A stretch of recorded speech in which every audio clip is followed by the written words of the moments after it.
Andy McCART, IFL TV, in association with MTK Global. I'm here in Liverpool for MTK Fight Night. With me, I've got none other than Frampton. Long time no speak. I spent on IFL, that is.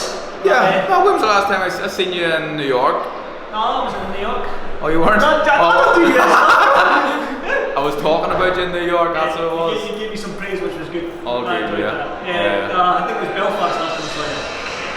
Sorry. Who's that? Kids. Oh yeah. Oh yeah. No, go on, keep going. Keep going. Carla, what kind of? I'm doing an interview. Can I phone you back in 1 minute? Yeah. What is it you need? Yeah, how did you make the cookies last time? Cookies? I can't remember. Is it on it? Yeah, cookies. Do you have to weigh it out?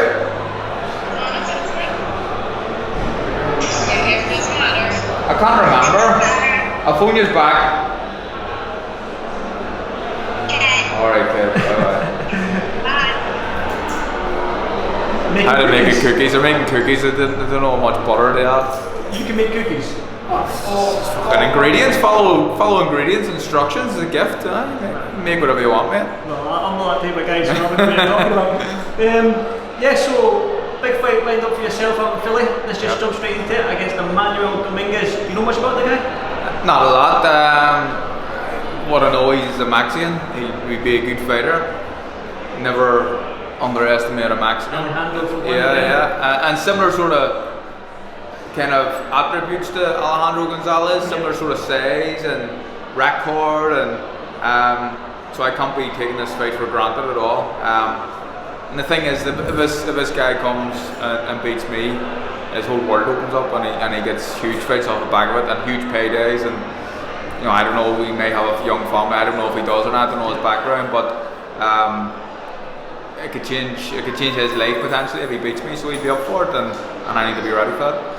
You talked about those slip-ups. I mean, Alejandro Gonzalez, it was one of them fights where it was the first time you got dropped in your career, wasn't it? They put you down with a soft jab. I'm apologising, but it's like one of them fights that if yourself you come through this fight, there's big fights for you as well. Yeah, I mean, there's a lot of like rumblings now, Oscar Valdez fight, sort of thing, another chance at a world title. That must get you the fire in your belly. Of course it does. I have the fire at this stage of my career. I'm going to take one fight at a time. I've got the fire in my belly now to just get back and to show people that I've still got plenty left to give. So that's my main frame at the minute, and then obviously the Valdez fight, if it can come off, is a huge fight too, and it gives me a chance of being a world champion again. So it's exciting times, but at this stage it's just one fight at a time for me. We spoke of Cameron for a little bit. You're going to go out to Philly shortly again? Yeah, next Thursday, so we'll be out there for about 3.5 weeks all in. I like to do that anytime I've been in the States. Apart from El Paso actually, when I fought Gonzalez, but the other two occasions when I fought Santa Cruz, New York and Vegas, I was out for about a month each time, so we're doing about 3.5 weeks this time. So you've been to Philly before? I have as an amateur. Jerry Story brought me a Holy Family select team, and he does it. Yeah, Jerry's still doing it every year, bringing the kids across once a year. I met Joe Frazier out there. As an amateur, I had lunch with Joe Frazier, me and the rest of the boys. Paddy Barnes and stuff were on the trip. So yeah, I've been there and I've fond memories of it. Good stuff. Are you going to be the type of guy that goes up the Rocky Steps? Well, I have to do it. It's going to be done. Like we've got a guy Tom coming out in the process doing a wee bit of a documentary sort of thing. They've done the previous documentary on me, so they're still. That one in Vegas, Vegas and the stuff around Windsor and stuff. So they've got a fair bit of stuff, but he'll be out in Philly as well, documenting things, and I'm pretty sure he's going to ask me to do the steps. Well, I wish I was there. I would have done the way to go. I don't do the US gigs as much. So. But yeah, I want to touch back on the Valdez side of things. You said yourself you only take one fight at a time, but looking at the Valdez fight, is that an easier fight to make now that you're sort of like the top rank and stuff? It's an easier fight to make, of course, but both of us are with top rank, so out of all the world champions at the minute, the Valdez fight is the easiest fight to make. He seems interested. He says he'll hang around as a featherweight for a while for me or one of the other champions. So that's a fight that that I'm excited about, and I think it'll happen if I win this next one. Vegas or Belfast? Look, I can't dictate anything. I'm not a champion. So if it's in Belfast, you'll be there. If it's in Vegas, you won't be. But it'll be West Coast. I'd imagine he's a champ. He's from that direction. I think he's from Arizona or somewhere actually.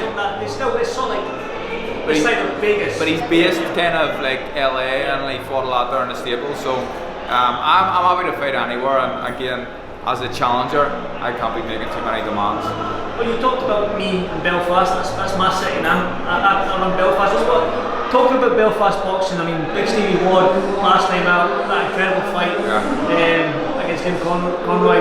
You were there, you seen the blood squirting out everywhere. You've got the young kids coming through and all that, the field Bill McCART and stuff like that. I mean, Belfast boxing is booming at the moment, isn't it? I mean, that's very exciting. Very exciting. We've got kind of established, well, former champions, established boxers. We've got champions at the minute. We've got guys, guys like Burnett, Mick Conlon, who's surely going to become a world champion at some point. Paddy Barnes, who potentially can still be a world champion. I'm backing Paddy to be a world champion. Sean McComb, what a talent. I was out in Marbella with them, Paddy and Sean McComb last week, and just watching, not so much Paddy, but Sean McComb. He can really fight. He can really fight, and they're matching him tough enough. Paddy was training hard as well. But they're matching Sean tough, and they're matching him correctly, I think, because he doesn't need soft touches. We've got Lowe's Crocker, big Tommy McCarthy just won in Italy. Tyrone McCann is always an exciting fight. Who? Kevin and Jocko.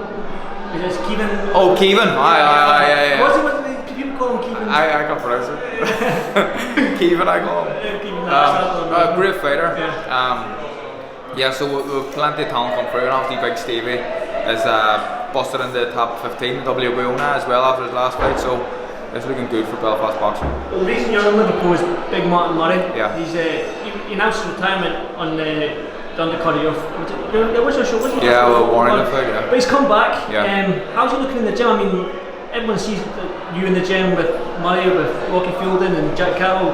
There's always laughs a minute. But how's Martin looking in the gym? He's been looking good, and Martin's always one of these ones, like you watch him and it's like, I don't know whether it's just experience or what, but it's like he really turns it on when he has to, and his last kind of week or 2 weeks of sparring is when he just kind of ups the level, and he puts, he looks apart. So it's been more the same this time. He's been looking good in the gym.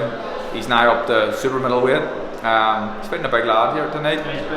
He's fought at light heavy before, this big guy, so it's not going to be an easy fight. But Martin, he's enjoying himself now, and he's doing it for different reasons. He's doing it because he wants to do it, and he's enjoying boxing. And that's it. I think he'll win the fight tonight, and hopefully he can get another few big fights maybe off the back of it. I know he's always wanted to fight in the States. He's got his visa. He's got the visa, so that could potentially happen as well. So when you're on the card with Valdez, why not? It'd be a great fight, wouldn't it? It'd be great to have Martin out there as well. So I've got to do a wee plug for a guy called Henry. Yeah. He's funny as fuck. Yeah, he's very funny. The interview you did with him, I'm gonna do a wee plug for him. Go and watch it because it was. I think I'm not just saying it because it was about me. It's the funniest interview I've ever done. It was like. You said it was the best interview. It was the best I've ever done, but I was laughing. Like I watched it myself, and maybe a wee bit vain, but I laughed for half an hour right through it. There was some funny stories, and he was bringing up stuff that I'd forgotten about. Leg wars. You telling your brother that he's dead. Your dad. Singing the Johnny Adair. Some old guy telling you to get naked and ride your bike up the street. Mad. Go watch it. No, you should watch it. It's only for half an hour. It is the best interview I've ever done, and very, very, very funny concept. And this is the second best here, right? This is the second best. There we go, take that it's like Good stuff, Carl. I won't keep you much longer because I know Big Martin Murray's going to be out in a minute. So thank you for this Fight TV, and as always, it's a pleasure. Thank you, Carl. Thank you.